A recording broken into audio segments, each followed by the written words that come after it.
आज अंधेरे में है इंसान, ज्ञान का दीपक जला दो भगवान। एक मुरली में बाबा ने कहा कि शिव बाबा किसी को भी कहीं भी जाकर पढ़ा सकते हैं। हमने ये बात इस्माइल भाई को कही।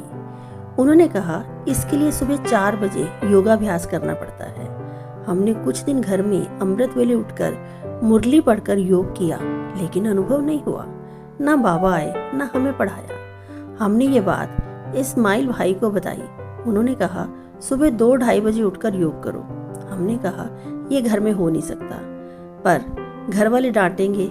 हम यहाँ सोने के लिए आए तो चलेगा। उन्होंने कहा अपना बेडिंग लेकर या आ जाना। उसी रात को बिस्तर लेकर हम गीता पाठशाला पहुँच गए। रात के 9 बजे होंगे। उन्होंने जगदीश भाई की लिखी किताब सच्ची गीता हमें दी और कहा इसे सोने से पहले पढ़ना। पहला पन्ना पढ़ा। उसमें कौरव, पांडव, यादव सेना का वर्णन था और महाविनाश का भी जिक्र था। नई दुनिया का भी संकेत था। किताब बहुत बड़ी थी। थोड़ी पढ़ने के बाद उसे तकिए के नीचे रख दिया और संकल्प किया कि ये हमारे दिमाग में आएगी, क्योंकि सिर के नीचे रखी है। और फिर हम सो गए। उस समय हमारी ये धारणा थी कि तकिए के नीचे किताब रखकर सोने से वह ज्ञान अपने आप दिमाग में आ जाता है। सुबह हमारी नींद खुली। गीत बज रहा था, जाग सजनिया जाग, नवयुग आया। हम उठकर बैठ गए। तभी सामने वाली खिड़की से सर्च लाइट का फोकस हमारी ओर आने लगा। उसमें धीरे धीरे परिवर्तन होता गया और लाइट में सूक्ष्म शरीरधारी ब्रह्मा बाबा खड़े हुए दिखाई दिए। वे प्रकाश में फरिश्ते रूप में मेरी ओर बढ़ने लगे। मुझे बहुत खुशी हो रही थी।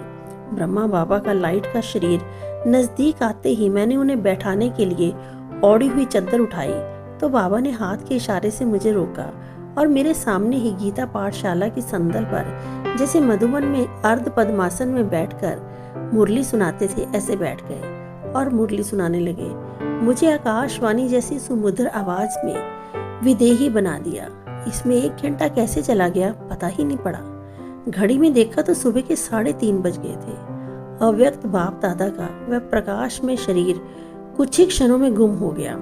मैं आनंद रत में मगन था। अतीन्द्रिय सुख के नशे में झूम रहा था। ऐसे 3 मास तक लगातार प्रतिदिन सुबह 2:30 बजे बाबा का आना और 3:30 बजे तक मुरली सुनाना चलता रहा। एक दिन मुझे थोड़ा सा शक आया कि साकार मुरली के प्रारंभ में गीत बजता है और अंत में बाबा कहते हैं मीठे मीठे रूहानी बच्चों को माता पिता बाप दादा का याद प्यार और गुड मॉर्निंग। रूहानी बाप की रूहानी बच्चों को नमस्ते।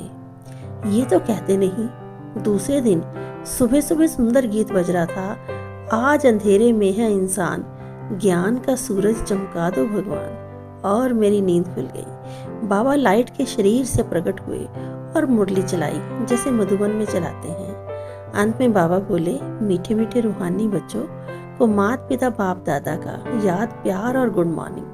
रूहानी बाप की रूहानी बच्चों को नमस्ते। बाबा के ये शब्द सुनकर मुझे पूरा निश्चय हुआ कि यही ब्रह्मा बाबा हैं। फिर बाबा उठकर खड़े हुए और सूक्ष्म बनते हुए मुझे अपने पन की अनुभूति कराते हुए चले गए। 3 मास के बाद हमने ये बात सभी को बताई, क्योंकि तब तक हमें विश्वास हो गया था कि मुरली के कहने प्रमाण बाबा हमें कहाँ भी पढ़ा सकते हैं। फिर अगले दिन अमृत वेले में 2:30 बजे उठकर बैठ गया, लेकिन उस दिन न बाबा आए न मुरली सुनने को मिली। मैं ऐसे ही बैठा रहा, प्रभु पिता की राह देखते। लेकिन इस पढ़ाई के अनुभव का पाठ यहाँ ही बंद हो गया। इन 3 मास में हमने ये महसूस किया कि बाबा जो हर दिन मुरली सुनाते थे वह मधुबन वाली ही थी, क्योंकि हमने गीता पाठशाला के प्रति पुणे से आई वाली मुरलियों को पढ़ना भी जारी रखा था। मेरी कॉपी में सुबह के समय लिखी गई मुरलियों में वे हूबहू मिलती थी। मुझे बहुत खुशी हुई कि बाबा ने मुझे सूक्ष्म शरीर से साकार की अनुभूति कराई और मुरली भी चलाई। ओम शांति। ये अनुभव ब्रह्मा कुमार भाई श्यामकांत पुणे से है।